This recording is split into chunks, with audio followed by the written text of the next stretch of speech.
Facebook দেখতে যায়।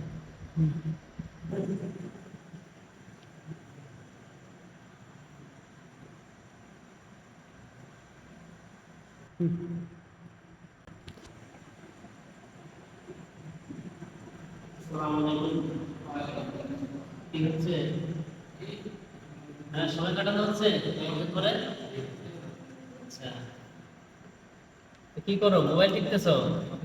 শোনো, তোমাদের ভালো একটা কথা বলি। হ্যাঁ, শোনো, খুবই গুরুত্বপূর্ণ একটা বিষয়।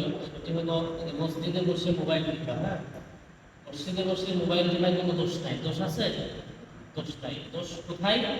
আসল দোষ হলো মোবাইলে যদি আমরা কোনো বেগানা নারীর ছবি দেখি, অথবা কোনো মিউজিক, গান, সিনেমা, মানে এই টাইপের যদি কোনো খারাপ কিছু আসে, এটা হলো খারাপ, এটা দেখা নিষিদ্ধ।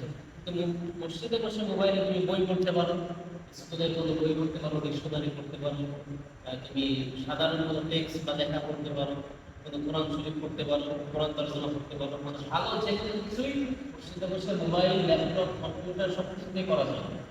খারাপ কোনো কিছু বাহিরে তো না, মসজিদেও করা ঠিক না। তো ফেসবুক আমরা যারা চালাই, সাধারণত ফেসবুকে খারাপ জিনিস বেশি আসে।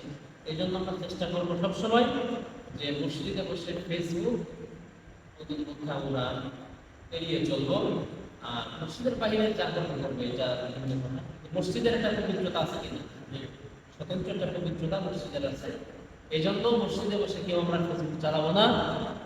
আমরা আজকে থেকে ইনশাল্লাহ প্রতিজ্ঞাবদ্ধ হলাম। ঠিক আছে ইনশাল্লাহ? দেখতেছিলাম তুমি বই পড়তেছিলে, আর তোমার সম্ভবত ফেসবুক বা অন্য কোনো সোশ্যাল মিডিয়া সাইট আছে। এই কাজগুলি আমরা আজকে থেকে ইনশাল্লাহ করবো। আল্লাহ তাআলা আমাদের কবুল করুন, এবং আমাদের সঙ্গে যারা রয়েছেন, আমাদের ভাইরা যারা দেখছেন, আপনাদের প্রতি অনুরোধ রইবে যে আপনারা মসজিদে বসে এই ধরনের সোশ্যাল মিডিয়ার সঙ্গে সংযুক্ত না হওয়ার জন্য আপনাদের প্রতি আহ্বান রইবে। আসসালামু আলাইকুম ওয়া রাহমাতুল্লাহ।